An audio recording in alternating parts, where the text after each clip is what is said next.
Hi, I'm Michelle. Welcome to Chocolate Box Cottage, where I help you create your slice of country living wherever you live. So you baked a big batch of homemade bread to stock the freezer. Well, what is the best way to freeze it so that you get the best quality? I'm going to show you what's worked for me for many years. You just need a few simple supplies. Some plastic produce bags that you've saved from the grocery store with twisties.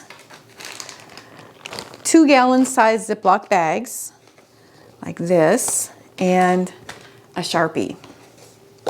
The first thing to know about homemade bread is that before you even think about freezing it, it needs to be cooled completely. This will take about 4 hours, so don't even start until that 4 hours is up. Your next step is going to be to double bag the bread.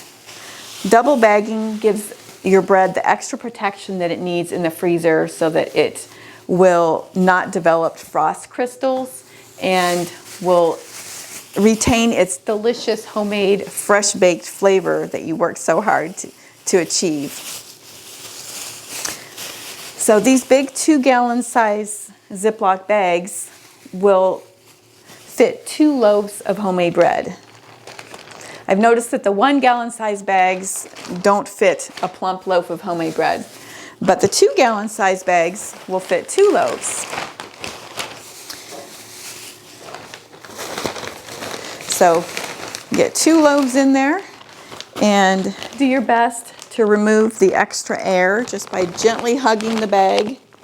You don't want to squash the bread, but you do want to get the extra air out. And then label it. And these bags are reusable for quite a long time. Looking at this one, it's been in use since June of 2019, so that's 3 years. I've probably frozen bread in this bag 10 times. Once you've got it bagged, you want to allow the bread to rest overnight at room temperature.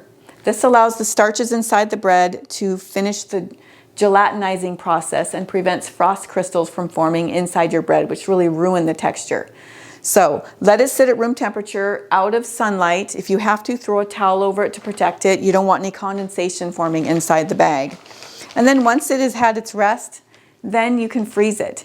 And you might want to set your loaves on top of a cookie sheet or a tray before you put them in the freezer. This will help preserve the nice shape of your bread.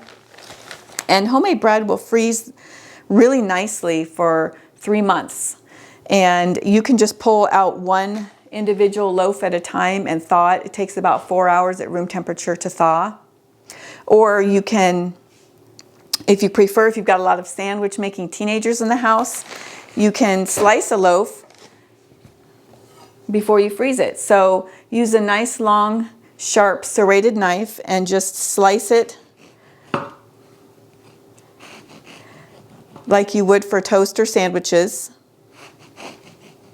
all the way through the whole loaf, and then bag it up just like what I showed you and freeze it that way. That way kids or adults can pull out a slice or two as needed, and it makes it a lot more convenient. To thaw bread, as I said, takes about 4 hours at room temperature. If you're in a little bit of a rush there, you can unwrap the bread and put it inside a Dutch oven and set it in your oven at 300 degrees Fahrenheit for about 30 minutes, and it will not only thaw, but it will freshen it so it has that nice toasty, fresh baked flavor. All of this will also work for homemade rolls, so you can treat your homemade rolls the same way. And these tips should help you keep your freezer stocked with homemade bread so that you never need to go to the store. I created a nice printable of steps for freezing your homemade bread, so if you feel that would be helpful to you, you're welcome to visit my website, chocolateboxcottage.tv, and download and print that for free. I'll put a link to my website below so you can find it easily. And if you don't already have a favorite bread recipe, I invite you to check out our family's favorite. It's called Old-Fashioned Buttermilk Bread, and I have made several videos on it for the KitchenAid, for the Bosch, and for the Anchus Room Assistant. So I hope to see you again. Thank you for visiting Chocolate Box Cottage. I hope this was helpful to you in keeping your freezer stocked with homemade bread. Bye-bye.